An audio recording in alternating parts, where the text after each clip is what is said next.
My name is Sarah. I'm 27 years old and a homemaker. My husband James is 3 years older than me, 30, and a banker. My parents own a construction company, and my parents are still working. James is a graduate of a prestigious university and is just so proud. He talks about my father, who started his own company with a middle school diploma, and then makes fun of him. He always looks down on me because of it. James and I met at a party. I was a fashion model for a magazine when I was in college. Because of this, I was often invited to parties, and I liked to attend them. Some celebrities came to these parties too. I met a lot of people, but all of them were just for that short moment. When I was fed up with such routine, I met James. James doesn't drink. He wasn't into it so much so that it was easy to tell that someone from the company had brought him along. His lack of fashionable look made him stand out in New York. I was curious about James, so we exchanged contact information. James was a little shaky, perhaps because he was nervous, but I liked it. While keeping in touch with James, I remained the same, enjoying the parties. New York was exciting and very attractive. I even had a part-time job where I get paid just by attending parties and drinking together. Looking back, I'm ashamed to have done those things. Then something unexpected happened. At the time, I was in a relationship with my boyfriend. Nevertheless, I was doing what I wanted, and so did he. I really liked him, and still thought we were getting along well. One day, he told me that he was going to get married. This was the first time I found out that he had a fiancée. He was not serious about me. I had mistaken his feelings back then. I thought that men pampered me because they liked me. But I was wrong. The only reason they pamper you is that they want to drink in a good mood and feel good. I was not the only one who thought I was doing well to adapt to a city full of lies. I decided to get a serious job after college, but I was already paying the price for my college years of playing around. My grades were not good at all, and I could not get a job at the company I wanted. So I thought about going back to the countryside. But I didn't want to go back to a town with a chorus of frogs, leaving the glamorous city. I lied to my parents and said I would stay in New York a little longer because I was about to get a job. My parents were concerned, but it's your life. You are responsible for it. And they let me be free. But once I had enjoyed earning money easily, it was hard for me to lower my standard of living. For a while, I took a part-time job. Of course, that's not enough to make a living. I found myself soon resuming attending parties and drinking. It was then that I met James again. That day, I was at the bank job hunting. It was my 10th company this month, and I was about to lose my senses. So I met James again as an interviewer. James didn't seem to notice me there, so I didn't speak to him. But that night, James contacted me and we decided to go out for a drink together. James told me, Unless you stop drinking and go to parties, you will never get a decent, honest job. It may be annoying, but people can tell right away that you have that kind of aura about you. I was shocked when he said that. It was oddly persuasive coming from James, a job interviewer. After that, I started contacting James every day. I realized that I had stopped drinking and attending parties. Then, James confessed to me, and we started dating. I didn't have a steady job, but I was busy working part-time. I was job hunting to get a full-time job, but James stopped me from doing that. If you marry me, why don't you become a housewife? You don't have to worry about money. I would be happy if you did the house chores. Why don't you take a cooking class? I thought I was a total winner and felt like everything was going so well. I mistakenly thought that I could win even if I didn't have a job thanks to my looks after all. I was completely on a roll at the time. As James said, I went to cooking classes and improved myself. Then James told me I was cute and cherished me every day. My friends around me were envious of me, and I felt like I had somehow won for life. Then he proposed to me, which I had been waiting for, and we soon moved in together. James had a pretty good rent allowance from his company, so we lived in a beautiful apartment. I started living there too, and every day was sparkling.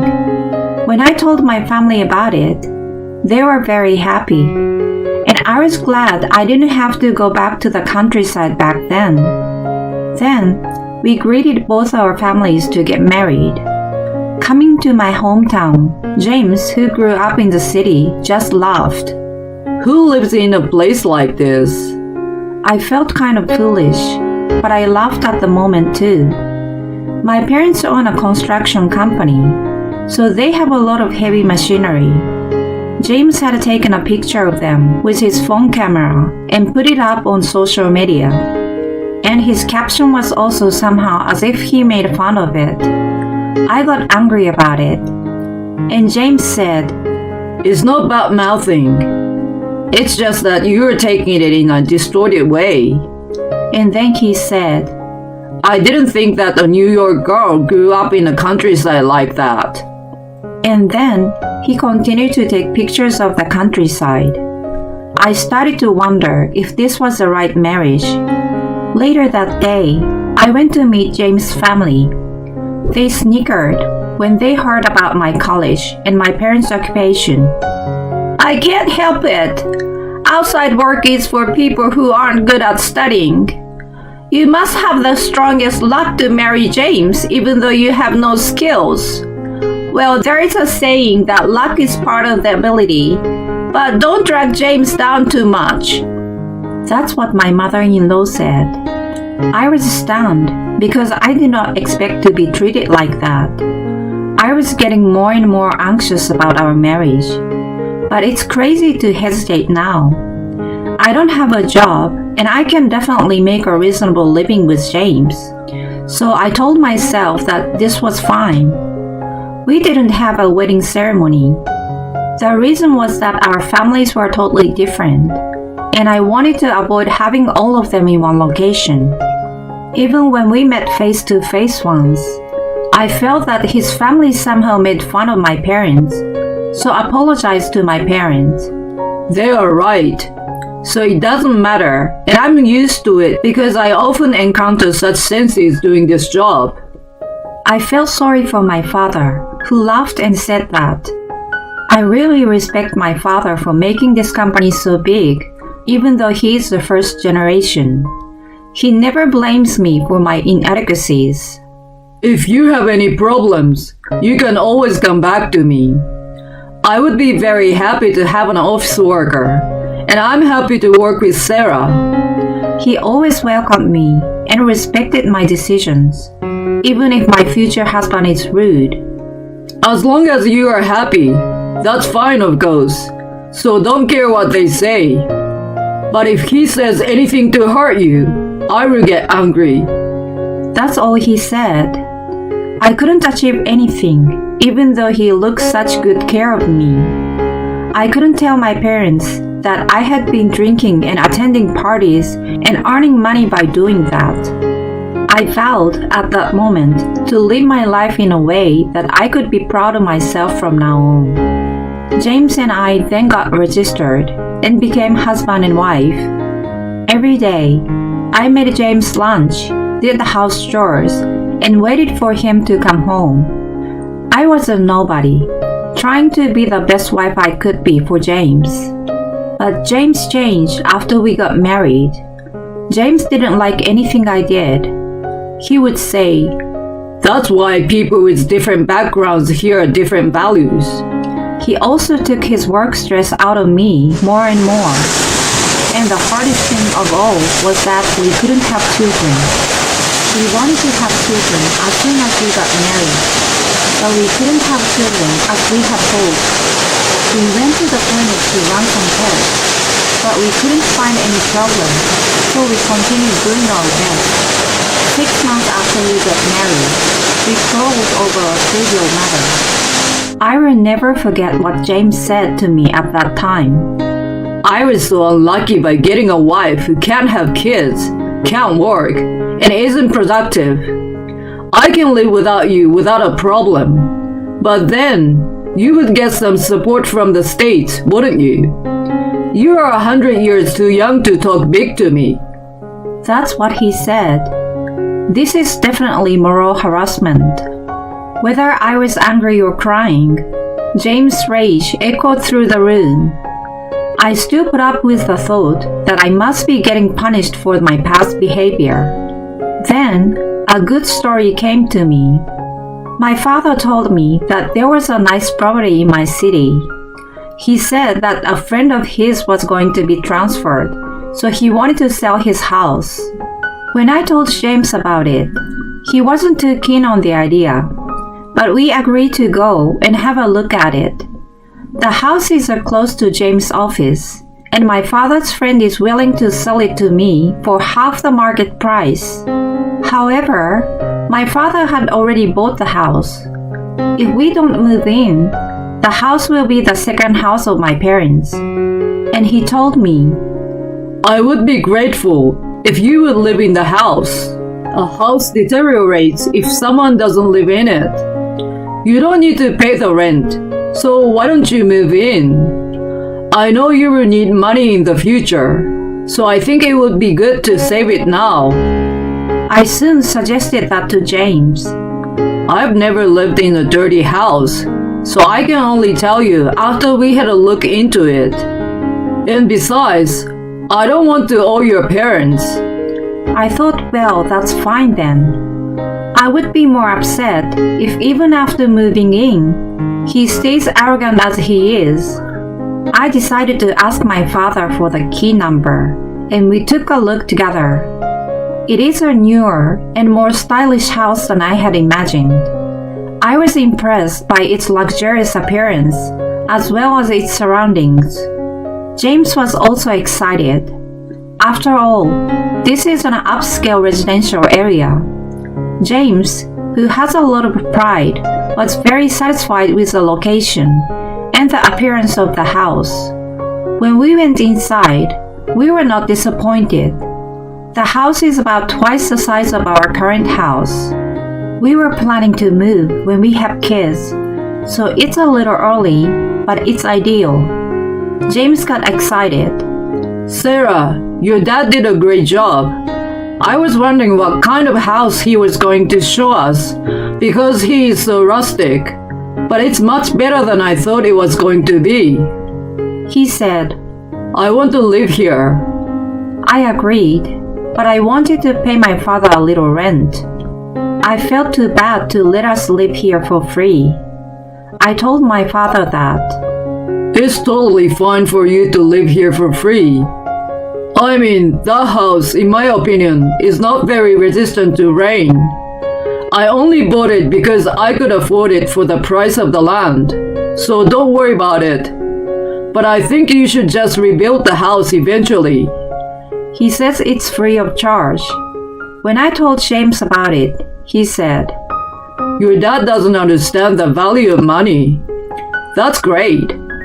I hate ignorant people, but it turns out to be a good thing. I've learned a lot from your father. I was angry at his attitude, but I've never won a quarrel against him.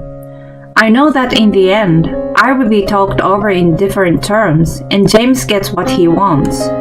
Eventually, I thanked my father and we moved in. However, living in a detached house can be a hassle.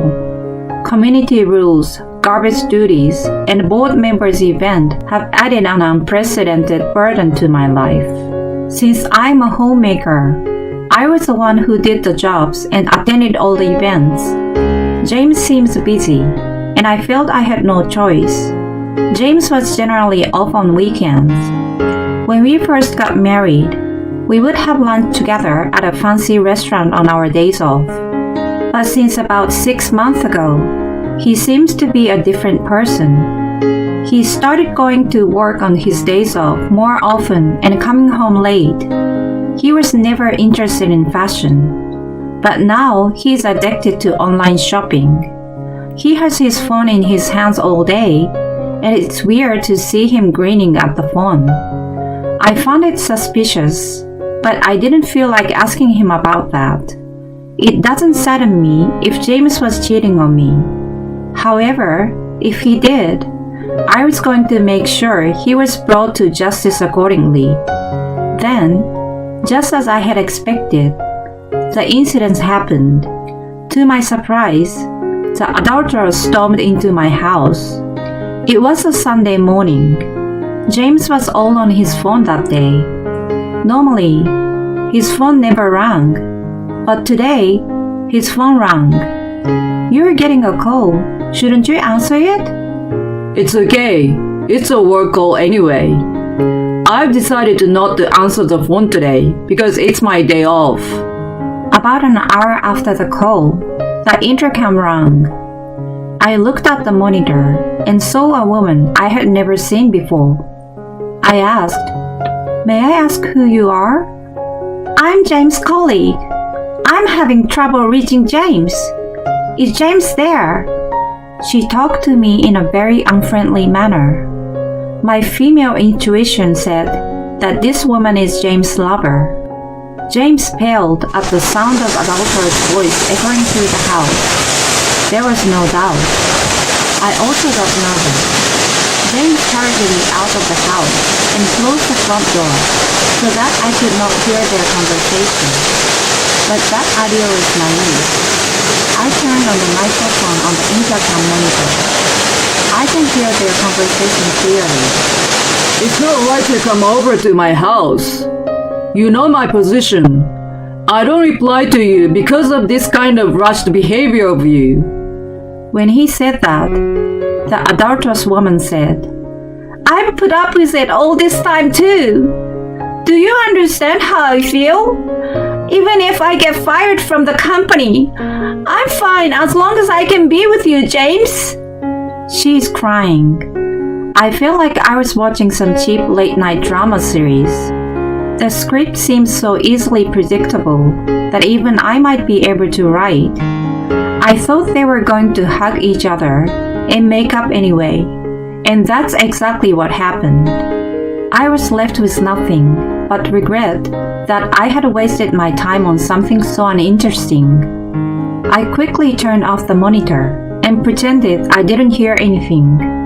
When James came into the house, it was a sight to see what his excuse would be.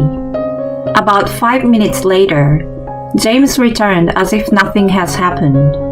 An employee who lives near here delivered some materials to me and shows me the envelope. I responded appropriately and decided to let him fool me for the day. The next day, I finished my chores and started my important work. When it comes to cheating investigations, you should go to the credit agency. But I didn't want to spend money on this nonsense. I started playing detective by myself.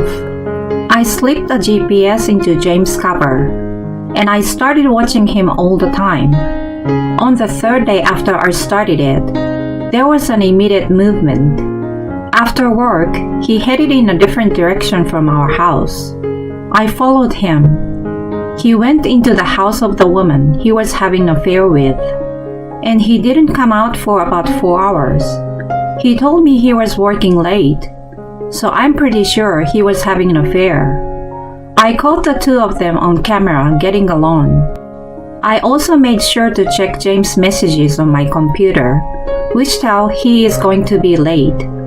It was so easy to capture them together, which made me sincerely glad I didn't hire an agency. The material is so well done that it is hard to believe that I have been playing detective for a week. I was even about to start to think I have been a detective in a previous life. And that night, I questioned James. James, there is something you're keeping from me, isn't there? I think it's time to settle that story now. But he changed his face to a serious one, as if he could sense my determination. What's your point? What's wrong with you? You are living a stress-free life where you don't have to work. There is nothing more luxurious than that. I think you should turn a blind eye. He doesn't seem to feel sorry at all. I'm fully prepared for that. I don't have any feelings left for James. That's why I said it clearly. That's called moral harassment. I don't work outside the home, and I don't get paid, but I have taken care of you perfectly. So I can't forgive you, and I don't think I can be with you anymore. That said, James started to laugh. You've just saved me a lot of trouble. You're getting old.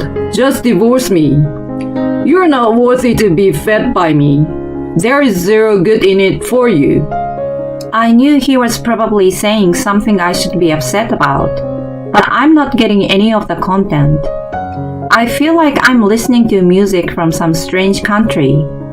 I laid out all the signs of infidelity I've ever collected on the table in front of him.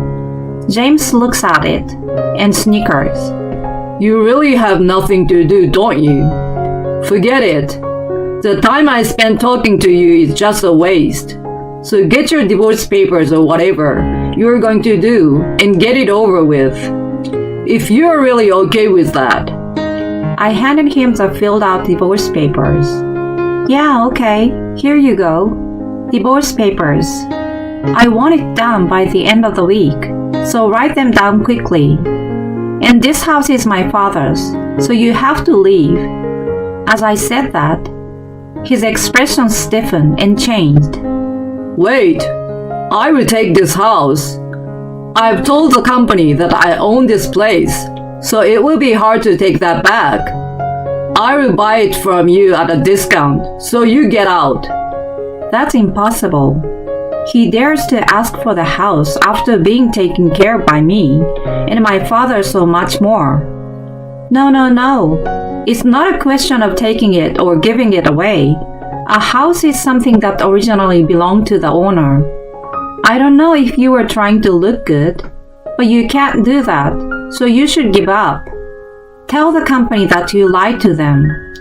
When I tell him, he got angry and exploded. He was throwing things and breaking things, and I felt like he was going to kill me. I left the house and called my father. I told him everything, and he got angry. I went back to my parents' house and told James that I was divorcing him.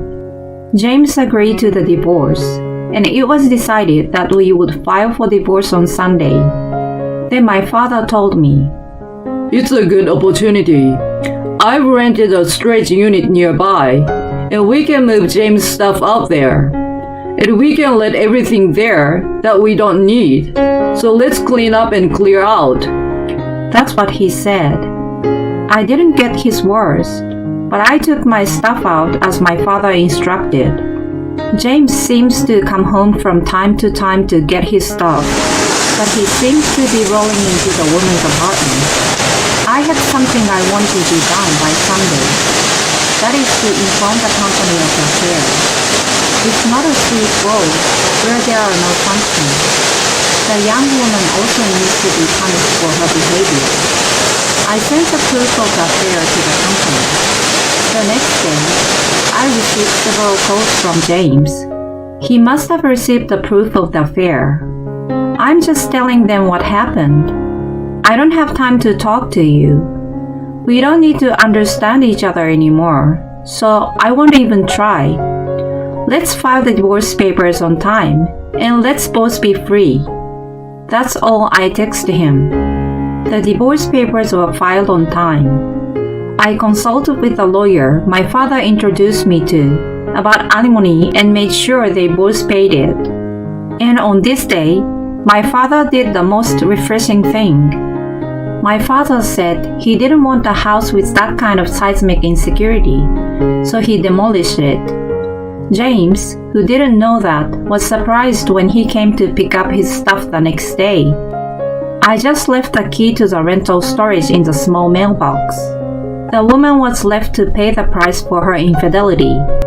She had worked at the headquarters of a major bank, but was now working in a regional office. James couldn't even get transferred, so he became a copy boy. James, full of pride, left the company immediately. And even if he looked for another company, it was hard to find a job in this time of recession. The alimony he had paid me had wiped out his savings, and he was now living in poverty. He and his lover broke up immediately since then. I heard a rumor that he is now living in a shabby apartment and doing some part-time jobs. He made fun of other people for his entire life. Now it's his turn to be ridiculed, and he deserves it. As for me, I went back to my parents' house and started working as an office worker in the family business. The glitter of the city is nice, but I feel at home in the countryside. My friends live their own suitable lives, and I again realize how foolish I was in the past. From now on, I would like to improve myself by being surrounded by good air and kind people.